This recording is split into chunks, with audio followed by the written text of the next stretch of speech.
Good morning, everybody, and welcome back to my craft room. Today, I am sharing with you the first of 5 layouts from my Wildflower Birthday Scrapbooking Workshop. This workshop is part of my Craft Your Choice series, where I pick one pack of the DSP from Stampin' Up, and from that I give you 2 potential workshops that you can do: a scrapbooking workshop with a minimum of 3 2-page spreads, and a card workshop with a minimum of 10 cards. So I've already shared with you the videos for the card workshop, and you guys will have to excuse me. I think I was calling it Wildflower Celebrations when it should have been Wildflower Birthday in the videos. But today I'm sharing with you the videos for assembling the scrapbook layouts from the scrapbook workshop. So this one is the first layout from this workshop, and so I'm going to show you how to assemble the pieces. I've done a little bit ahead of time, but I'm going to show you a couple of the techniques that I used. I'm going to put my pieces aside for a minute. First technique I'm going to show you is, because what I did with this in order to maximize my paper is this soft seafoam cardstock, I actually used a technique they call gutting. And what it does is it's a way of kind of taking out something that's going to be behind other cardstocks or pattern papers to maximize your paper usage. So this kind of takes out a piece that I actually use in a later layout, but I wanted to show you how to do this. So this frame is, the piece I took out was 9 by 9. So I'm going to show you how to do this. I'm just going to use a piece of scratch paper here. And the best kind of trimmer is one where you're going to have the lines that run down the side here. So I'm going to put the paper in because I'm going to do 1.5 inches all around. So I'm going to put the paper lining up on my 1.5 inch mark and put the guard down. Now I'm lining my blade up at my 1.5 inch mark to start, and then I'm going to cut down to my 10.5 inch mark. I'm going to move my trimmer up a little bit for you guys so you can see. So I'm going to do this, take this down to 10.5 inches, lift up. So there's my first cut, as you can see. Now I'm going to rotate this and do the same thing on each of the 4 sides. In this situation, I can kind of take it and work my way backwards. So I'm going to start here because my blade's already at 10.5 inches and work my way back up. And I do this very slowly so that I don't go past the mark, and then rotate it again 1.5 inch to align the paper at 1.5 inches. Line my blade there, and I'm going to start and go down to 10.5. I try to be very careful so I don't get ahead of myself. And one more turn. And this is a great technique because you can use it on photo mats, background papers, whatever, because it really helps you kind of conserve your paper and get more usage out of the papers that you have. And I'm going to go back for my last pass up to 1.5. And when I take this out, I now have my frame, and I have my 9 by 9 mat. And the soft seafoam that I did this with this workshop, I used this, like I said, on a later layout, which you'll see that later. So now that I've done that, what I have is a piece of 10 by 10 white willow paper, and I'm going to do a little bit of sponging on this and some splattering, just as kind of a technique to show. And I'm actually going to get my papers out of the way so I don't end up getting anything on them. So I used the soft seafoam ink pad and a blending brush, and I am using just a nice kind of silicone mat here, a larger one, but if you have the smaller one, that works fine. And one thing, so I'm going to load my brush with the ink, and I always start off, and then I kind of just work my way on in soft circles to get the color around. I'm not the best at doing this. I definitely sometimes mess up, but I always make sure I hold with my index finger on the tip of the head of the blender. So I'm just going to kind of go around and do this. Again, I start off Now, sometimes I get a little bit too much like I did there, but I'm not worried about it. It's, you know, individual preference for how much or how little you want. And I'm just trying to finish my last side. And a little bit in the middle. Doesn't really matter with this because we are going to be covering the center with photo mats. So just to give a little bit of color. Okay, so that's the soft seafoam ink with a blending brush. And then what I'm going to do with the Pretty in Pink ink and a water brush is I'm going to do some splatters. So take it between your hands, go down a little bit so I'm not so close to the camera, and kind of squeeze it together so that when you open it up, you have ink in the lid. So I'm going to use my water brush, get some water in here, and then basically start to kind of tap. And I can, if you find it's too light, you can always squeeze it again to get some more. And I have seen people where you take the ink pad directly onto your silicone mat and gather the ink that way, as opposed to doing it in the lid. It really depends on what tools you have. So just doing a few more splatters, and that's done. It just gives a little bit of additional color. So those are the two kind of techniques I'm doing. And then I'm just going to clean off my brush and put this aside. And put my mat, the silicone mat aside. Now, I'm going to adhere this to my soft seafoam frame that I've created. Now, what I'm going to do that is turn this over, and I'm going to put my adhesive on the very corners of my paper, as well as just down the side. You know, of course, you're not going to want to go across the back because you don't have anything to adhere it to. So I try to stay as close to the edge as I can. And there's my adhesive. So this is a 10 by 10 piece of the white willow. So this is going to be, I'm going to center this an inch in on all sides. And basically, so, I mean, when you look at this from the back, you wouldn't know. I mean, this is the great way, like I said, to save some paper. So gonna continue putting together. I'm gonna pull my pieces out from my left-hand side of my layout. I already matted my photos, and I've got my strips. Got some journaling strips. The title for this is from a Cricut file that I will provide a link to. I cut it, and there is a offset with it.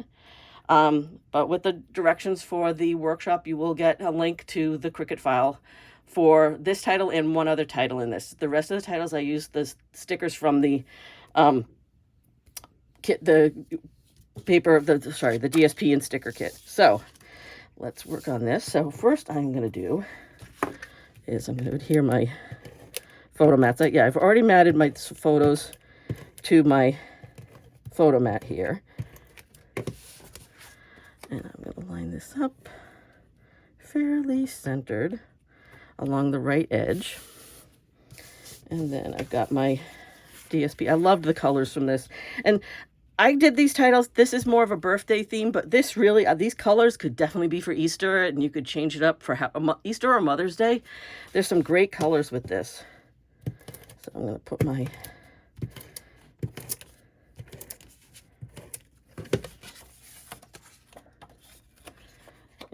this in. Just put it there. I'm just going to get this. And I get ahead of myself a little bit. I really meant to honestly put this paper down first, about a ½ inch in from the left edge. And then my stripe.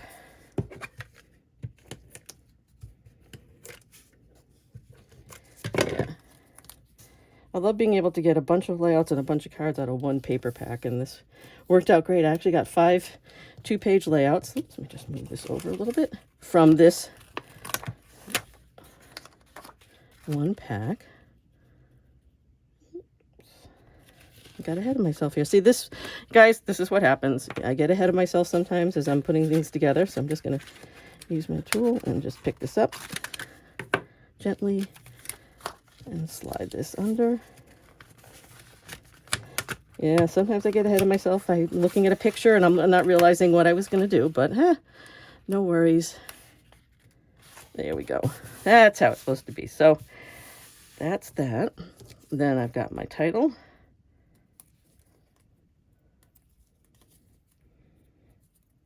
This is the left-hand side, and I'll be showing you the right-hand side. Very similar, basically. So I'm going to put this, I believe, put it about there. Actually, I'm going to put it down just a little bit. And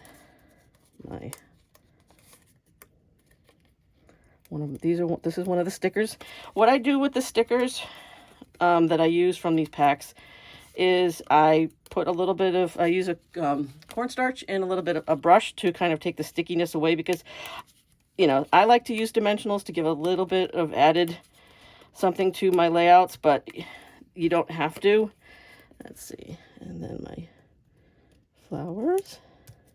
And then I have some journaling strips that I cut from some white willow paper. I'm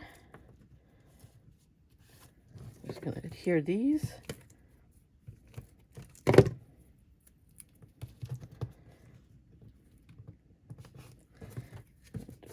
put a couple of these on. Oops.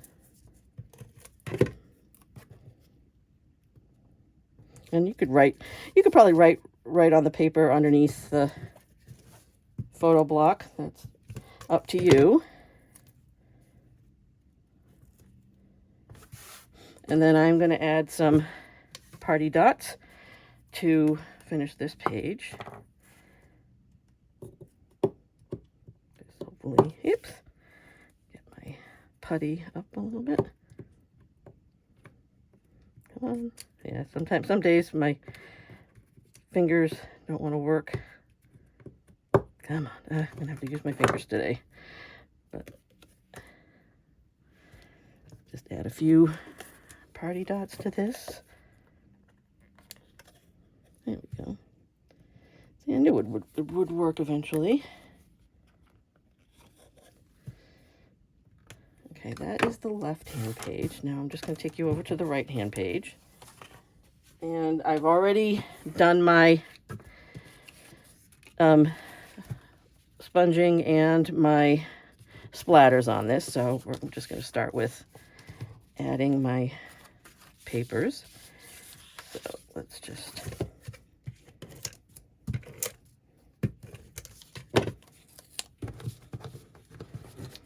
again, I'm going to go about a ½ inch in from the edge.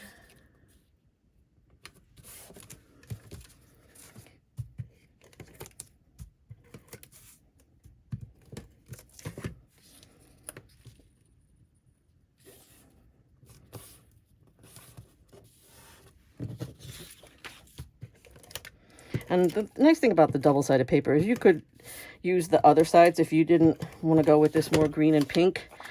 You could definitely use the back side of these papers for a different look, different colors with it. I've got my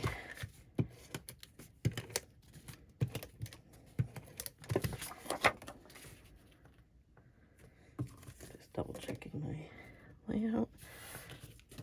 With that, I'm gonna add my other photo mat here. And I want to make sure I line this up. So I'm going to move this over. Line up the two papers together. So when I put this on, that goes there. And then I have a couple other additional photos. So I'm just going to put these on with just a little bit of adhesive for now, as I may change things later. And then I've got another sticker from the pack. Just take off my dimensionals. I'd already unstuck the stickers. And like I said, you could use these directly on the pages. Put that there. And then got a little bit put something extra here. Another little sticker that I found. And actually, you know, when I look at this now, I'm actually going to move my title over to the right-hand page. And this is what, you know, you can perfectly fine to change your mind, because I think, yeah, I'm going to put the title there instead. And my little embellishment there. One thing about, I usually try to not put things down super tight when I first create them. That way, if I do change my mind, I can do that. Get some additional dots down here. Oops. I usually do things in groups of 3s. If you guys, those of you that follow me. Oops. Come back here. And there we go. And that is layout 1 from my Wildflower Birthday Scrapbook Workshop. Thanks for joining me, and I hope to see you again soon. Bye now.